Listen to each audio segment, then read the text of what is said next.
My name is Paul Campbell, and I am going to continue to read A Message to the Millennials by Brother Rizza Islam.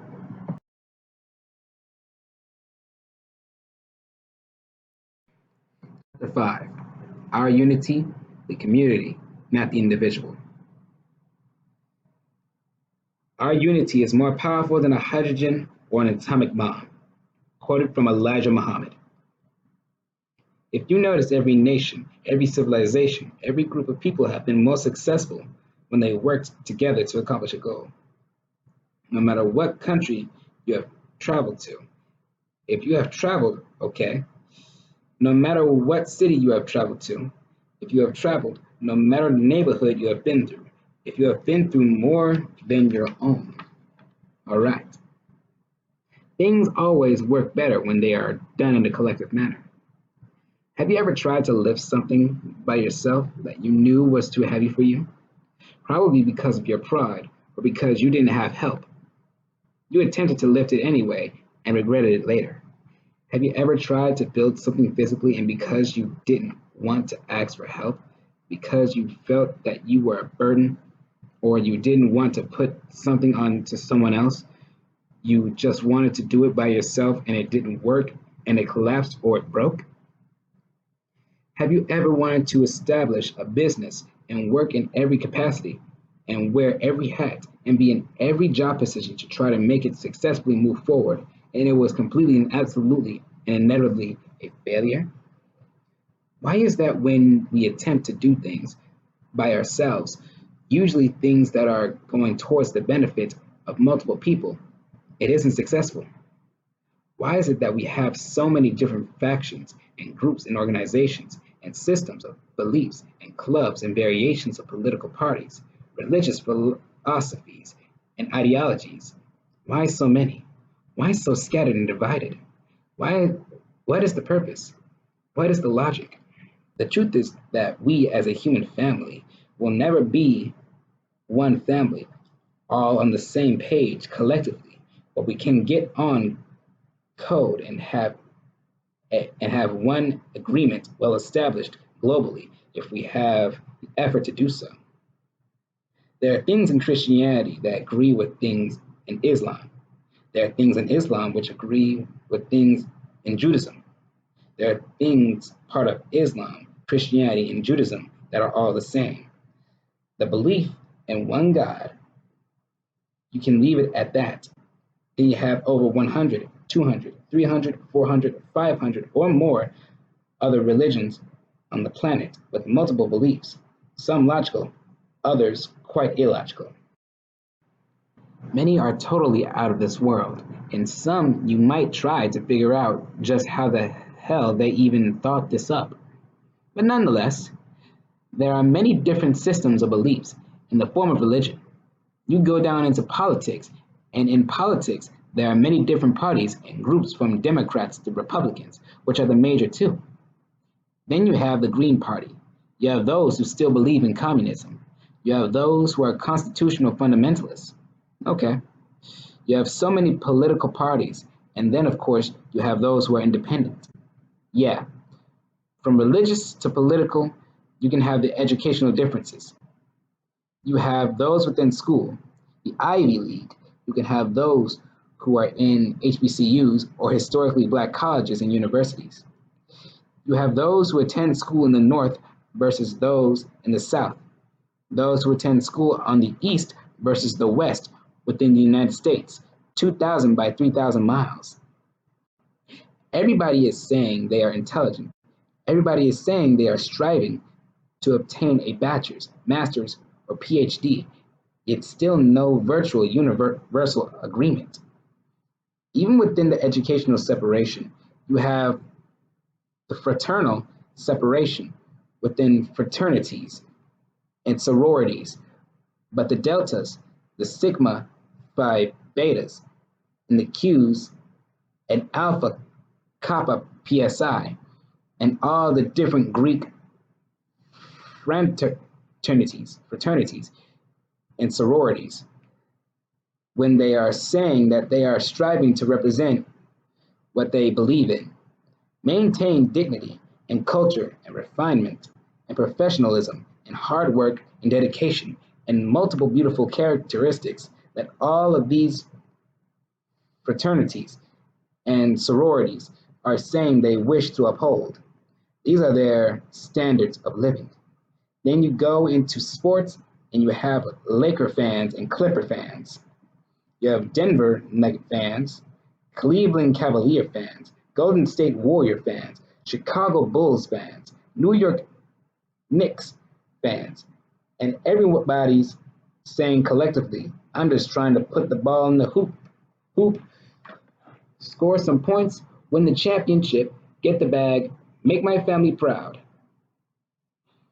Then you go into football with Patriots fans, Eagle fans, Raven fans, Cowboy fans. Then you have baseball, ball, and swimming, and soccer, and tennis, and golf, etc., etc., etc., all the way down to gangs and gender. Yeah, differences are not always a bad thing. Some differences are required for simple entertainment and competition. Okay?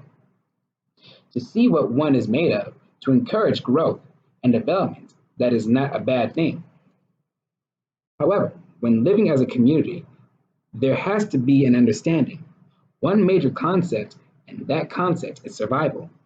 The one thing we all can agree on is that regardless of your religion, regardless of your political affiliation, regardless of your ideology, regardless of your fraternity or sorority, gang affiliation or gender, one thing that we all are striving to do as human beings is to survive. You have a group at the top who benefit from our division first. We as Black people have to get on code. We have to learn how to work together, build our communities first, build our businesses first, build our families first, build our communities first. Otherwise, we will not be successful as a people. We attempt to build up everyone else's nation and group first. And this is why we are not successful. And of course, the idea of helping others is always something that we have in our mind because that is simply how we are. Okay? The fact is that, yeah, if your leg was bleeding and your friend's leg was bleeding, whose leg would you wrap up first? Yeah, yours or your friend's? Yeah. Now, some may have a difficult time with this because even I myself have a difficult time with this. But I have noticed that when I handled my problem, my alignment, my situation, and my condition, it made me stronger and more able to help others and their condition. It is simply mathematics. It is simply logic that when one person fixes their problem, they are then able to help others with their problems. But our major issue as a community of Black and melanated people and our original people is we help everybody else first before helping ourselves. And that is not only wrong, okay?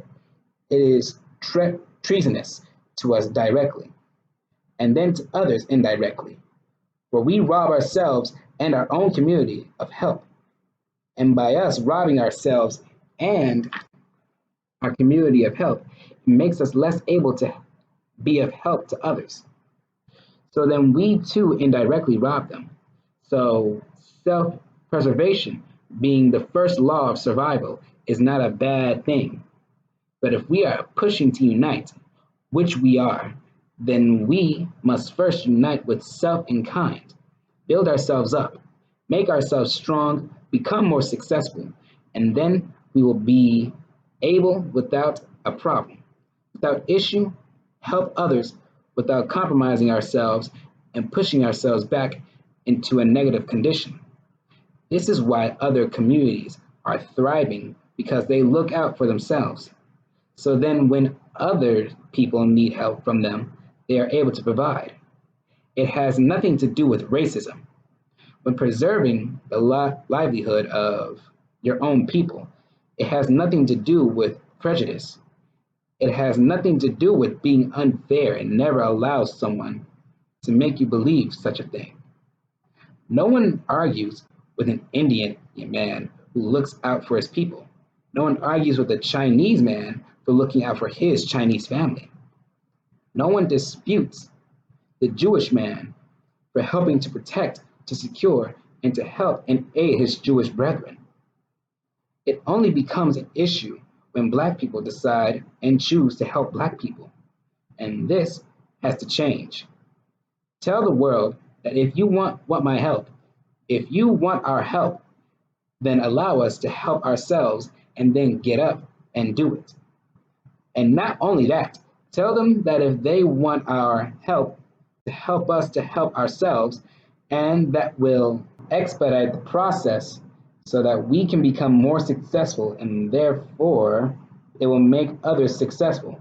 Because you know how we are, the better we do. The more we want to help others, the happier we are. The happier we want to help, we want to make others, the healthier we are. The more healthy we want to make others, it's simply our nature to want to do better. Whenever we are doing better by nature, we are contributors, we are builders, we are lovers and caretakers and creative helpers. It's just what we do. Now, the system we live in no way wants to see Black people united.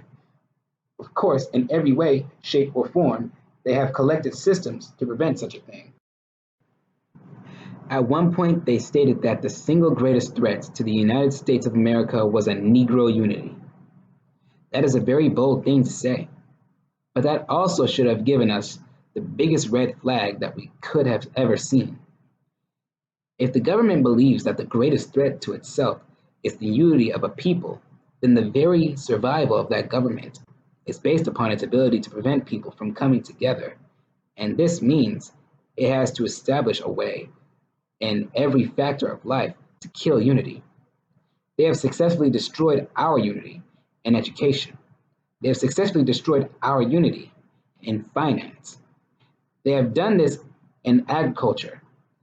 They have absolutely done this in religion. They have done this in science. They have done this in law. But of course, it is inevitable that we rise to the top. A system that is based and created and established in the destruction of other people or another system will not thrive when it's based in negativity. We know this. This is why we are witnessing a resurgence. We are witnessing a resurrection. We are witnessing a global awakening. It was inevitable, and it is inevitable currently. It's not a local thing, it is a global thing, okay? That is put together from local people who have become well established. One major reason why certain groups are successful is because although they may not be around one another, some may be in a different country, some may be in a different state, but the individuals within that group all have the same idea. They have the same understanding. They may not wear the same clothes every day. They may not eat the same food as one another, but they all have one universal agreement, and that is we must survive and do whatever we need to do in order for our group or our people or our nation to win. Now, some are so stuck on individuality that it is insane. There is no such thing as individual success without the success of your people, not true success. You may have temporary success, and you may even have long lasting success. But if you do not have any overall understanding where the whole is concerned, where the body that you are a part of is concerned, then your so called success will be short lived, even if that period of time is 40 to 50 years. That is still not a long time. The physical body itself operates as a group and as a collective. The eyes are for sight, the mouth is for verbiage, and to express ideas through sound vibration. The ears are to receive communication and energy through sound waves and sonic waves. The water within the ears are to determine balance. The heart to pump the lifeblood. The lungs are to deal with oxygen. The stomach and intestines is for digestion and to break down nutrients through food. Yeah, the pancreas and kidneys, gallbladder, the spinal cord, the brain, everything.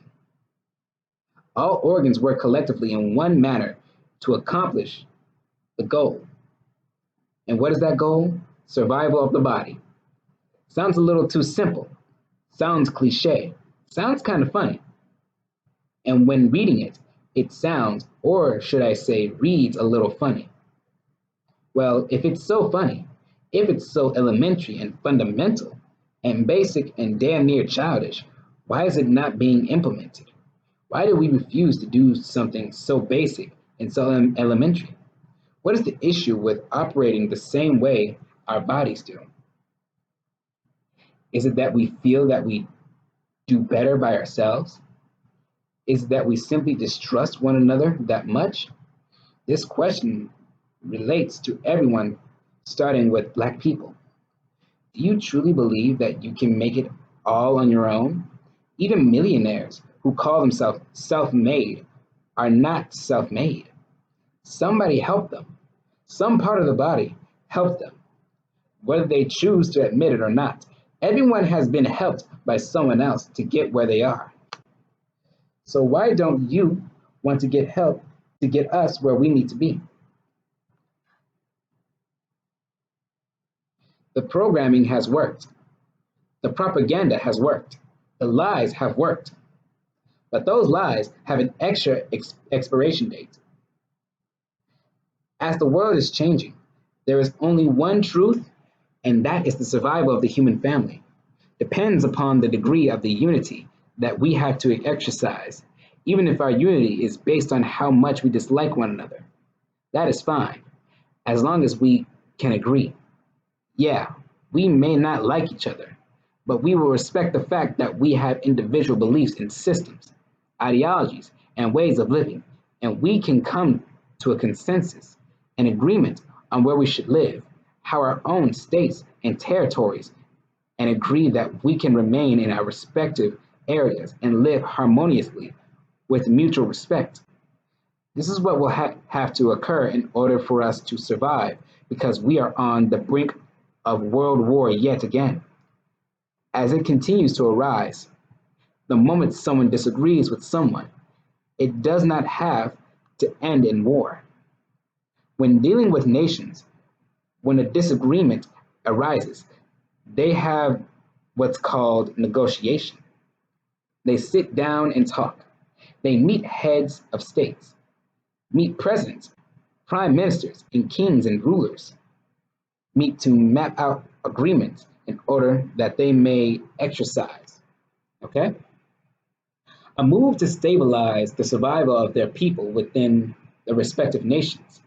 But right now, it doesn't seem like there is too much agreement occurring between multiple nations, not just America. And as we continue to move in that direction of more disagreement and being disagreeable, which leads to disrespect and to then and then leads to a declaration of war and threats, then once the theater of war is set, okay, we then will have the loss of life, and that is not where we need to be. Do you have any idea how many covert operations have been carried out by the United States government to destabilize the governments of foreign nations and countries all over the world through the CIA? Do you have any idea how far they have gone to destroy the unity of other nations? See, it's not just domestically here on this soil, but it is all over the world. And this is why unity is the only solution. But let us look at some of these covert operations. In 1961, the Congo precipitated the conditions leading to the assassination of Patrice Lumumba that was successful. In the Dominican Republic, 1961 precipitate conditions leading to the assassination of Rafael Trujillo that was successful between 1961 to 1966. In Cuba, they broadly sabotaged using a program, including terrorist attacks on the American side on coastal targets and bacteriological warfare in order to weaken the Castro government. It was not successful in 1962 in Thailand. A brigade of 5,000 United States Marines to resist a threat to Thai government from the Lao, which was successful in 1962 to 1964. In British Guyana in South America, organized labor strikes and riots to overthrow the government of Chidi Jagan. It was successful between 1962 to 1964 in Brazil. America organized campaigns of labor strikes and propaganda to overthrow the government in the Dominican Republic in 1963, overthrow the government of Juan Bosch. The military coup d'etat that was successful in South Vietnam in 1963 precipitated the conditions leading to the assassination of Ngo Dinh Diem. Then that was successful in Ecuador in 1963. South America overthrew the government of Carlos Julio Rosmana in El Salvador. Between 1963 and 1984, organized domestic intelligence networks under the direction of General Colonel Nicolas Carranza and provide intelligence, support, and training and surveillance, interrogation, and assassination techniques, and all of this was from the United States, is from the United States and continues from the United States in efforts to divide and conquer. It has not changed whether it is here or if it is somewhere else, and you are telling me that this is a world you want to continue to live in while it is in its current condition. But let us go and look at some of the other ones. In Iraq, between 1963 and 1973, financial and military assistance for the Freedom Party of Mullah Mustafa al-Banzani in an effort to establish an independent Kurdistan unsuccessfully. They were trying to divide Iraq and separate the Kurds from the Sunni and Shiite Muslim. In Chile, in 1964, $20 million in assistance went for Eduardo Frei Montalva in defeat of Salvador Allende in the Chilean elections. America was successful in this in Brazil, in Guatemala, Uruguay, and the Dominican Republic in 1964, providing training in assassination and interrogation techniques for police and intelligence personnel. It wasn't conclusive in the Congo in 1964 in Africa. Financial and military assistance, including B-26 and B-28 aircraft, and American exiled Cuban pilots for Joseph Mobile II, and Cyril Adula, and later for Moise. So show me intertangled province to defeat rebel forces loyal to Lumumba. America was absolutely successful between 1964 to 1967 in South Vietnam. Phoenix program to eliminate Viet Cong political infrastructure through more than 20,000 assassinations. And you might be asking yourself, how in the world is this relevant? Well, we have witnessed where division gets us, but what we all have not looked deeply into is the source of our division.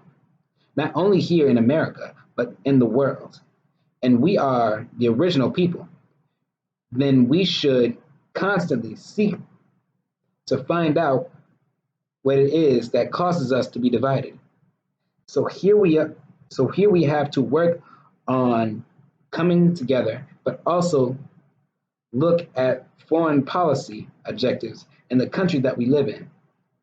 For if their foreign policy utilizes lies, tactics to infiltrate elections, military coups, and assassinations of foreign leaders, then the effect of that circumstance overseas and other countries will eventually affect us here in this country. We must take it upon ourselves to investigate and to see what it is that our government is doing that will eventually and directly affect us. Seeing how we live within these borders, it is not something we can simply leave up to a government that we know in no way is attempting to truly help the people. Between 1964 to 1971 in North Vietnam and Bush, missions under Operations Plan 34A by United States and Special Forces and known tribesmen was inconclusive, and layoffs between 1965 to 1971 under Operation and Shining Brass and Prairie and Priere fire sabotage and prior fire sabotage and ambush missions by the United States Special Forces personnel and numbed and male tribesmen under General Vung Pao in Thailand.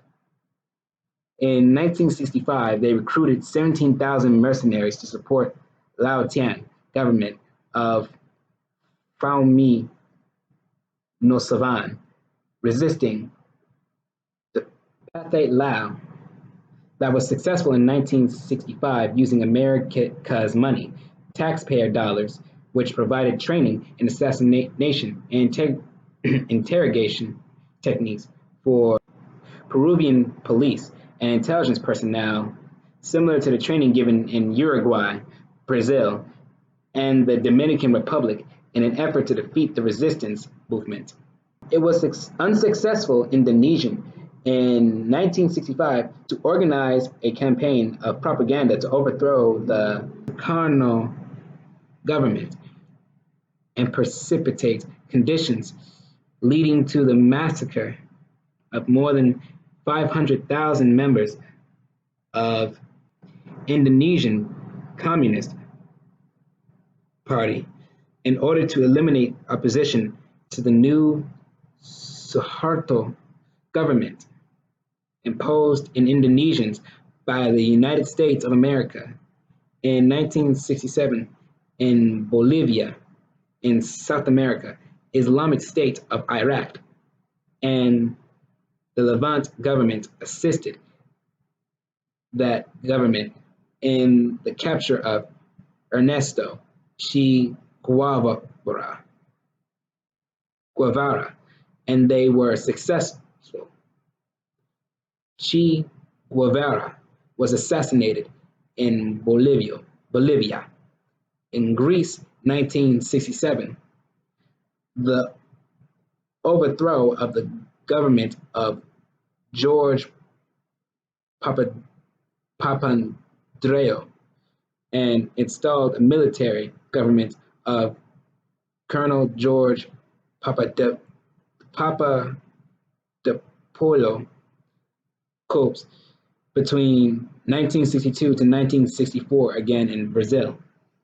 Now, even though it is a part of America's foreign policy that was done on foreign soil, was and is absolutely being done here. For example, in 1989, when the wall fell in Germany physically, as well as symbolically, when the East and West came together, after nearly 3 decades, the agents from the United States government who were there were reassigned when they came back here to American soil. They were assigned to inner city gangs to be agents to infiltrate inner city gangs. So the work that was being done overseas came right back to the American soil.